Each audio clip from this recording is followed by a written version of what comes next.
साथ एक बार फिर जुड़ चुके हैं अल्पसंख्यक मोर्चा के उभरते हुए, कह सकते हैं कि बीजेपी में एक अपनी अलग पहचान बना रहे हैं सैयद हुसैन नकवी। उनसे अभी 2-4 दिन पहले भी मेरी बात हुई थी तमाम मुद्दों पे। आज ये जानते हैं कि जो बिल्डिंग गिरी है हजरतगंज इलाके में, उस पर क्या राय है। सबसे पहले हमारे दर्शकों को एक बार आप अपने उससे रेफरेंस दे दिए ताकि देखिए, सबसे पहले बहुत बहुत धन्यवाद। लगातार यूपी पोस्ट मुझे कवर कर रही है, समाज के बीच में मुझे पहुंचाने का काम कर रही है, और जो भी भारतीय जनता पार्टी की नीतियां हैं उस पर मैं लगातार सक्रिय हूं। और भारतीय जनता पार्टी के लिए हमारी पार्टी की तरफ से भी, जिसमें मैं राष्ट्रीय अध्यक्ष हूँ अल्पसंख्यक मोर्चा में, मैं उसकी तरफ से भी सक्रिय हूँ, भारतीय जनता पार्टी के लिए निजी तौर पर भी सक्रिय हूँ। और रही बात, अभी एक घटना हुई है जिस मामले में आप आए, बिल्कुल, कि अलाया अपार्टमेंट में ऐसा क्या हुआ, इतना बड़ा नुकसान लखनऊ के लिए, इतना टाइम भी लग गया निकालने में, क्योंकि अदर पार्टियों का भी वो भी है कि पुलिस सिर्फ फोटो खिंचा रही थी और भी जो लोग थे वहाँ पे। देखिए, आरोप प्रत्यारोप और टीका टिप्पणी से इस समय इस स्थिति का कोई जायजा नहीं ले सकता। हाँ, लखनऊ ने 2 महत्वपूर्ण लोगों को खोया है, इसमें कोई संदेह नहीं है, लेकिन हमको ये समझना होगा कि जिस स्थिति में वो बिल्डिंग थी वो इतनी सक्रिय गली है वजीर हसन रोड। अगर आप तो लगातार ग्राउंड रिपोर्टिंग करते हैं, वजीर हसन रोड इतनी सक्रिय है कि वहां पे जेसीबी जाना, बुलडोजर जाना, ये सब बहुत बड़ा मतलब एक ऐसा मसला हो गया, एक ऐसा मुद्दा हो गया जिसको हमको समझना होगा कि इतनी ऐसी विपरीत स्थिति में भी अगर हमारी सेना ने लगातार सक्रिय होकर, हमारे प्रशासन ने लगातार सक्रिय होकर, हमारे मंत्रालय ने लगातार सक्रिय होकर अगर मदद की है, तो जाहिर सी बात है वो काबिले तारीफ है प्रशासन में। और जो लोग इस हादसे में जिनके साथ दुर्घटना हुई, जो जख्मी हुए या जिनका इंतकाल हो गया, वो निसंदेह परेशान है, उन्होंने अपने को खोया है, तो उनको वो तकलीफ है, वो उस पर कह सकते हैं कि प्रशासन की लापरवाही थी। लेकिन एक ऐसी बिल्डिंग जिसमें कि 5 माला एक बिल्डिंग हो, जो ध्वस्त होकर धाराशायी हो जाए, जमींदोज हो जाए, तो उसको निकालने में समय लगेगा। ये नहीं है कि कोई भी प्रशासन, क्या कोई हमारे पास कोई स्पाइडरमैन और सुपरमैन तो था नहीं कि हम करेंगे, जो चीज टेक्निकल वे में होनी उसी से होगी। क्योंकि समाजवादी प्रवक्ता ने भी कहा है कि सिर्फ लीपा पोती हो रही थी, अधिकारी आ रहे थे, फोटो खिंचा रहे थे, चले जा रहे थे।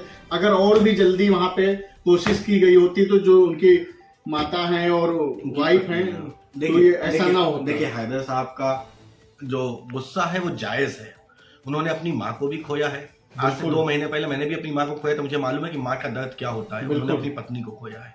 वो बच्चा जो चूंकि 6 साल 7 साल का बच्चा है, जिसने कभी अपनी माँ से अलग नहीं हुआ, उस बच्चे को भी माँ का दर्द झेलना है। बहुत से मसले हैं, लेकिन हैदर साहब लगा सकते हैं, टिप्पणी कर सकते हैं, क्योंकि हैदर साहब ने बहुत बड़ा दुख झेला, लेकिन उसके बावजूद मैं हैदर साहब के साथ हूँ। लेकिन प्रशासन की इसमें भी उनका गुड वर्क था कि उन्होंने बहुत मेहनत से काम किया, उन्होंने बहुत कोशिशें की। हम लोग लगातार रात में 1-1.5 बजे तक हम लोग भी रहे। हमने देखा कि जिस प्रकार से सक्रिय तौर पे मंत्रालय के लोग आ रहे, ब्रजेश पाठक जी मौजूद हुए, अस्पताल पहुंचे, बहुत सी ऐसी चीजें, योगी आदित्यनाथ जी हर 1 घंटे पे रिपोर्टिंग ले रहे थे, तो हम इसमें कहीं गलत नहीं कह सकते कि प्रशासन की लापरवाही थी। देखिए, आजकल जो सोशल मीडिया का एक फ्रेम आ गया है ना, कि हर चीज हमको ट्वीट करनी है, हर चीज हमको फेसबुक पे डालनी है, तो वो चीजें चलती रहेंगी। हम एक ऐसे एटमॉस्फेयर में आ गए हैं कि हम वॉशरूम खाली बचा हुआ है कि वॉशरूम जाते हैं उसकी फोटो नहीं डालते, बाकी सारी फोटो। ये भी एक आरोप आ रहा है कि बिना नक्शे की बिल्डिंग बनाई गई थी, उस पे अवैध तरीके से भी थी और कई लोगों के ऊपर मुकदमा भी दर्ज हुआ है। तो पहले जब बिल्डिंग तैयार होती है तब काहे लोग नहीं देखते, जब कोई मामला घटता है। अभी ये होटल पे भी देखा होगा आपने, उस पे लेवाना पे हुआ, तो उसके बाद ये सब सारी जांच खुली। तो आखिर जब स्टार्ट होता है तब अधिकारियों की नजर क्यों नहीं पड़ती? सबसे बड़ा सवाल ये है। बिल्डिंग 2010 में स्टार्ट हुई, बनना कंस्ट्रक्शन स्टार्ट हुआ। 2 फ्लोर की बिल्डिंग थी, धीमे धीमे अवैध तरीके से इसमें निर्माण कार्य होता रहा, इसमें 5 फ्लोर प्लस पेंट हाउस ही बन गया। लेकिन हमको ये समझना होगा, स्थितियों को समझना है, हम स्थिति से विपरीत नहीं जा सकते।